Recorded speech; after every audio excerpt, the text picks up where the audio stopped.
Okay, so today we're speaking about destroying the imposter syndrome. We're going to speak about what the imposter syndrome is, what it does to a person, and how to eventually come to that place where you destroy the imposter syndrome. Because for you to really be an achiever in your life, and I hope all of you has a desire to become big achievers, because all of us, if we use our mind and our emotions and our abilities correctly, we can become amazing achievers. One thing that can hold us back is this thing they call the imposter syndrome. I'm going to read you a few things about the imposter syndrome, about what it is, and then what it does to a person. So Tom Hanks, the actor Tom Hanks, said the following: "No matter what we've done, there comes a point where you think, how did I get here? When are they going to discover that I am in fact a fraud and take everything away from me?" Mays Williams said, "I think even being an actress for over a decade now, I still have imposter syndrome, where you are asking yourself, oh, is this really what I'm supposed to be doing?" So here you see people who are famous, people who have made brilliant movies and brilliant series and have been such great successes in their career, struggling with this thing they call the imposter syndrome. You know, people who climb the ladder, people who go high in life, people who become extremely successful, struggle with this thing they call the imposter syndrome. Listen to what Maya Angelou said: "I have written 11 books, but each time I think, uh-oh, they are going to find out now. I have run a game on everybody, and they are going to find me out." Can you believe it? Somebody that's extremely successful in an area, written many books, have a lot of accomplishment. What's going on in her mind, what's going on in her heart is, when are they going to find out that I'm a fraud? In her mind, it's kind of like, when are they going to find out that I'm not good enough, that I actually don't deserve this, that I actually shouldn't have achieved this? You know, it's people who are high achievers struggling with this idea of, I'm not good enough, I'm a fraud, I don't deserve this. Merriam-Webster gave a definition to the imposter syndrome, and she said, "It's a psychological condition that is characterized by persistent doubt concerning one's abilities or accomplishments, accompanied by the fear of being exposed as a fraud despite evidence of one's ongoing success." So here she speaks about people who has a lot of success, people who have climbed the ladder, people who have reached their dreams, and they feel like, I don't deserve this, I'm not good enough for this, I'm a fraud, when are they going to find me out? You know, and it's this thing that's haunting you in your mind the whole time. You know, recently something happened. I think it was like a day or two ago. I went to this grocery store, and this is kind of like a weird story, but just stick with me. So I had a Top Gun shirt on, Top Gun Maverick. And I walked out of the store with the shirt, and this one guy came to me. He's like, "I really like that shirt. Where did you get it?" So I said to him, "You know, I bought it at Cotton On a while ago, but I'm not sure if they still have it. I know Cotton On like brings out new types of shirts the whole time and new ideas for their shirts. I don't think they have the Top Gun shirt anymore." So I could see this guy really wanted the shirt, and I said to him, "You know what?" So I climbed in the car first. I said to him, "You know what, I'll give this shirt to you." And he was like, no, please, I don't want your shirt. I'm like, "No, I really want to give this shirt to you." And he said, "No, man, it's your shirt. I'll go buy one." I'm like, "Dude, you cannot, I really don't think you can buy them anymore. I want to give you the shirt." And I said to him this one thing. I said, "I would just want to ask you this question. If I give you the shirt, will you wear it?" He's like, "Yeah, I will definitely wear it." So I took off the shirt in my car, gave it to him. Luckily, I wasn't far away from home, so I didn't drive shirtless for too long. But I wanted to give the person the shirt. And one thing that I've realized in life is giving is an amazing thing. I like giving. I like to be generous. I like to be good to other people. But we shouldn't struggle to receive either. And that's where the imposter syndrome sometimes comes in. It's like, I'm not worthy to receive.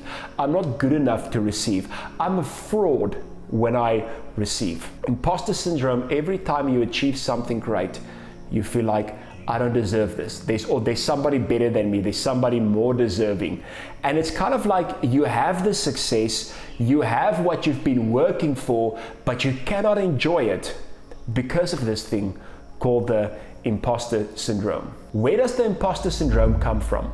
It's not a mere anxiety or a fear or a depression. It's something that comes from a place where you feel like, I don't deserve to achieve. Somebody who has imposter syndrome believes other people are more skilled than they are, and they believe other people are more deserving than they are. And when I speak about imposter syndrome in this way, I'm not saying we shouldn't believe other people are skilled. We shouldn't say other people are not deserving, because that's a pride thing that's very unhealthy, and that's not what I'm referring to. But somebody with the imposter syndrome always downplays themselves. I'm not deserving, I'm not good enough, I shouldn't have achieved this, and they can never celebrate their accomplishments. People with the imposter syndrome really don't believe that they deserve their achievements. Even if they work very hard, even if they are very gifted and talented, even if other people recognize and acknowledge you are very good in what you are doing, you have worked very hard, you deserve it. People with the imposter syndrome still don't believe that they are deserving of what they've got. So what are some of the effects? We're going to look at some of the effects of the imposter syndrome. How does it affect a person at the end of the day? People struggle to share their authenticity and their creativity. So people's authentic blueprint can really be amazing. People can have something inside of them that the world needs, and people can have something inside of them that nobody else has. It's a creativity, it's a gift, it's an idea. But if you struggle with this imposter syndrome, you don't want to share it with the world because you still think, I'm not good enough, my idea is not good enough, my authenticity is not good enough. And as soon as you think that your authenticity is not good enough, you get to that place where you try to become somebody else, or you try to become like somebody else. You become a copy instead of an original. You don't use your creativity, you don't share your creative thoughts. They say little kids are 98% more creative than adults. And somewhere along the line, society chokes that creativity out of them. And we get to a place in our lives where we're not creative anymore. Why? Because of the imposter syndrome. My creativity is just not good enough.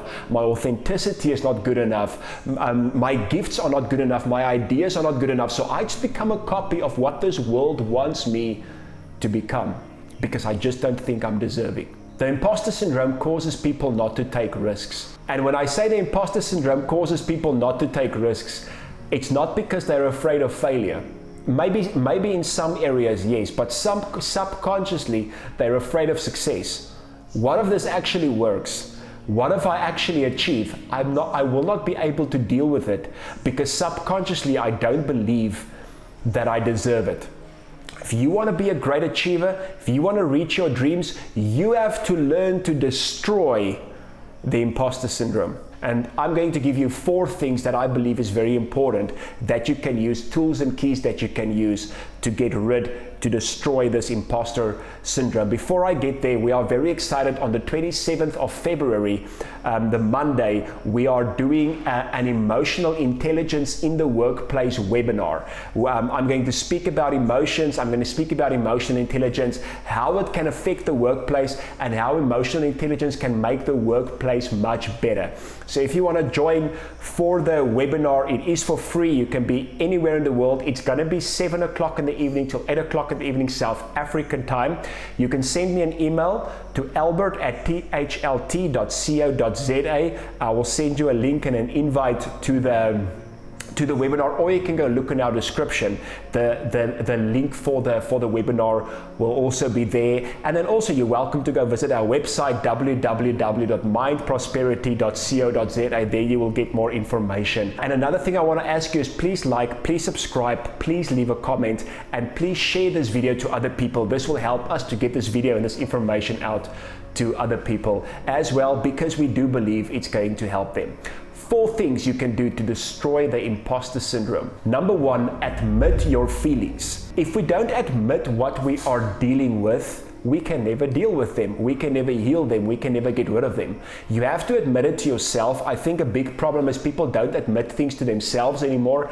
And if you don't admit things to yourselves, how are you going to admit it to other people? So first of all, you have to admit, there are some areas where I still have this imposter syndrome. Sometimes we're afraid to admit it because we have grown up. You're not allowed to achieve. Then you are thinking too much about yourself. Then you become prideful. You are not allowed to think you are good. You're not allowed to have a good self-esteem. That's a negative thing. It's not a negative thing. It is a negative thing to downplay other people, to step on other people, and to manipulate other people to get to your success, and that's not what I'm promoting. I'm also not promoting saying I'm better than anybody else. I am saying you can be the best version with your authenticity, your creativity, and your gifts that you can be. So if there are areas where you say, listen, I have this imposter syndrome, I just don't feel like I'm worthy of my achievements, you can admit it to yourself. It's important to first admit it to yourself. Secondly, what's very important is to go admit it to another person. And this cannot be any person. It has to be a mentor. It has to be a leader. It has to be somebody that you trust, that has your best interest at heart, and somebody who really wants to see you succeed. And all of us needs somebody like that. Number 2, be aware of who else dealt with it. Some of the people that I quoted in the beginning are just a few examples of some great achievers that have dealt with the imposter syndrome. And this helps a person because now we normally think great achievers, people who have done great in life, people who have high accomplishments, they don't struggle with the insecurities we struggle with. They don't struggle with the doubts we struggle with. And we see now that they do, and it really helps us to see, but they are big achievers. And I know Albert Einstein was one of the people who also struggled with imposter syndrome. There are big achievers that struggles with this. Knowing that there are big achievers that struggle with this, saying, listen, I'm not alone in this. And the people who struggled with this are not people who were failures. It were people who with great success. So I can still climb this ladder. I can still be successful. Now, this is proven that you can be successful with the imposter syndrome. I mean, these people were successful and they still had it. But do you want to come to a place where you cannot celebrate your accomplishments, where you cannot be proud of it?